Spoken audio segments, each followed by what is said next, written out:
Bonjour les amis, nous sommes aujourd'hui le 20 février 2023 et aujourd'hui la parole retentit avec « Je crois, viens au secours de mon manque de foi ». C'est ainsi que ce père de famille, voyant son enfant être possédé par un esprit impur, cherche à trouver une solution avec les disciples de Jésus. Et malgré toute leur bonne foi et leur bonne volonté, avec leur savoir de l'époque, ils sont dénués de pouvoir venir en aide à ce père de famille et ils vont vraiment être dépossédés d'une capacité à œuvrer envers cet enfant de manière puissante, de manière, on va dire, manifeste. Oui, ils vont être complètement déroutés parce que eux-mêmes ne seront pas capables de guérir cet enfant habité d'un esprit impur. Il va dire à Jésus, « J'ai demandé à tes disciples d'expulser cet esprit, mais ils n'en ont pas été capables. » Et aujourd'hui, nous avons des hommes d'église qui sont remplis de cette intelligence humaine, qui sont remplis de leur savoir, de leur tradition, de leur règles et qui sont capables de faire de très belles célébrations liturgiques, de très belles homélies, de très belles prédications. Mais il n'y a rien derrière qui puisse libérer le peuple asservi par des esprits impurs, asservis par des esprits mauvais, asservis par des esprits méchants, parce qu'ils sont eux-mêmes, ces hommes d'église, bien souvent, je dirais, habités non pas par la sagesse de Dieu, mais par la sagesse des hommes. Cette sagesse qui est folie pour Dieu, parce que ce n'est pas du tout ce que Dieu imagine pour l'histoire des hommes. La sagesse de Dieu est folie pour l'homme. Et oui, cette folie de Dieu, elle est déconcertante pour la plupart des hommes, pour la plupart des femmes, pour la plupart des êtres humains. Oui, Dieu est infiniment plus puissant quand on le laisse agir, quand on le laisse œuvrer, pas quand on essaie de le contrôler. Parce que cette sagesse humaine va automatiquement s'opposer à l'être suprême qui est le Saint-Esprit, qui a pour vocation de nous enseigner toutes choses nouvelles, qui est là pour nous enseigner toutes les nouvelles révélations qui ne sont pas encore inscrites dans la parole de Dieu, mais qui demandent à s'inscrire à travers notre vie, à travers notre quotidien. Eh bien oui, cette sagesse qui vient du Saint-Esprit échappe pour la plupart du temps à des hommes d'église bien en fonction, bien installés dans leurs responsabilités, bien en responsabilité dans leur mission ou ministère qu'ils ont reçu de par l'Église, de par l'autorité qui les a dépassés et qui les a précédés. Parce qu'ils vont s'incarner au travers d'une tradition d'Église. Moi, je le vois, il y a encore pas si longtemps que ça. Un pasteur me disait, dans mon église, je dis, mais comment ça tu peux parler de ton église? C'est pas ton église, c'est l'église du Seigneur. Et malgré lui, il parlait de son église, comme si c'était lui qui avait payé le prix du sang, comme s'il avait versé le sang pour cette église-là. Or, il n'y en a qu'un seul qui a versé le sang pour cette église, c'est le Christ Jésus.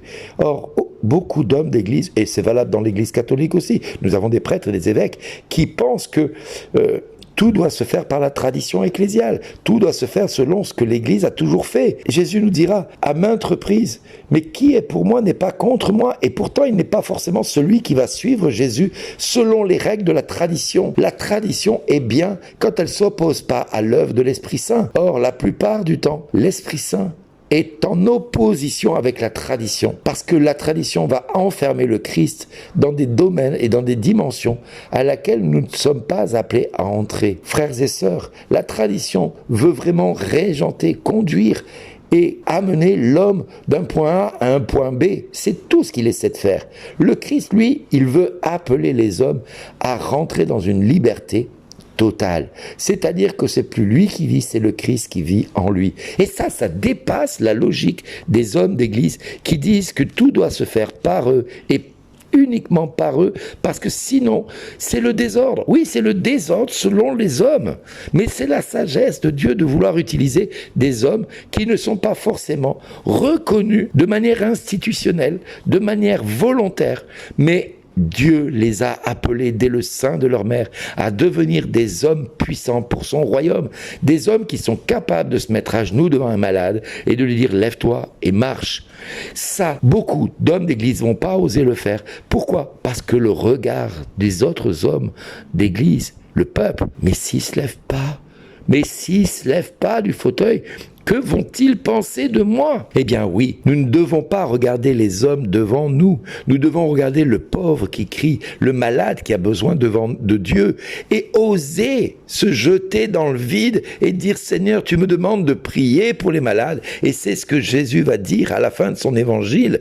Cette espèce-là, rien ne peut la faire sortir sauf la prière.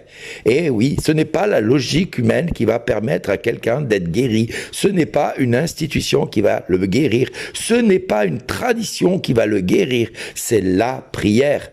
Et oui, frères et sœurs, comment peut-on expulser des démons? Comment peut-on agir contre des maladies qui échappent au contrôle des hommes? Parce que même les médecins, des fois, sont démunis face à une maladie. Quand quelqu'un est paralysé parce qu'il a eu plusieurs ruptures de vertèbres cervicales ou de lombaires ou autres dans le dos, eh bien, les hommes sont paralysés.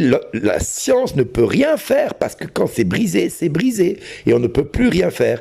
Mais Dieu peut tout parce que lui nous dit: tout est possible à celui qui croit. Tout est possible à celui qui croit. Eh bien oui, le Seigneur vient au secours de notre manque de foi.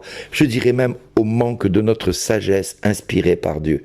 Frères et sœurs, prions pour nos églises, prions pour nos responsables d'église, afin qu'ils puissent se laisser conduire par la sagesse de Dieu qui dépasse l'entendement humain, qui dépasse notre logique humaine, et nous laisse agir vraiment selon le cœur de Dieu et non selon l'intelligence des hommes. Oui, frères et sœurs, prions pour nos églises qui ont besoin vraiment aujourd'hui, plus que jamais, de se laisser conduire par l'œuvre de l'Esprit Saint plutôt que par des œuvres humaines remplies de théologie, de dogmes, de droit canon, de ceci ou de cela, qu'on n'en a que faire, qui n'a jamais sauvé qui que ce soit, qui n'a jamais conduit quelqu'un de rencontrer le Christ à travers un dogme. Non, ce n'est pas un dogme qui donne la foi, ce n'est pas une théologie qui donne la foi, c'est le Christ Jésus qui interpelle l'homme dans sa misère, parce que dans sa misère, il lui jette des cordes, d'où le mot miséricorde. Oui, frères et sœurs, dans ta misère, Dieu te jette une corde, saisis-la aujourd'hui. Prends cette corde et crie vers le Seigneur en disant: Seigneur, viens à mon secours aujourd'hui, j'ai besoin de toi. Et prions le Seigneur de susciter des hommes d'église qui cesseront de laisser la tradition dicter leurs actes et qui laisseront l'Esprit Saint les désarçonner en les utilisant à droite et à gauche, indépendamment même de leur propre volonté, afin qu'ils puissent dire, tout comme Paul: ce n'est plus moi qui vis, c'est Christ qui vit en moi. Et si Christ vit en moi, alors il est capable d'aller guérir les malades, d'aller chasser les démons, d'aller purifier les lépreux, parce qu'on va le faire par le nom très saint de Jésus-Christ, et non avec notre intelligence humaine, et non avec notre sagesse humaine. Frères et sœurs, prions pour notre Église, qu'il suscite des véritables vocations. Prions pour nos églises, qu'elles soient évangéliques, orthodoxes, anglicanes ou catholiques. Prions pour que Dieu suscite des véritables vocations à le servir, non avec une intelligence, mais avec un cœur pour Dieu. Voilà, frères et sœurs, ce que j'avais à dire aujourd'hui. Croyons que Dieu est capable de susciter de simples pierres des cœurs pour Dieu. Amen. Soyez bénis. Merci d'exister.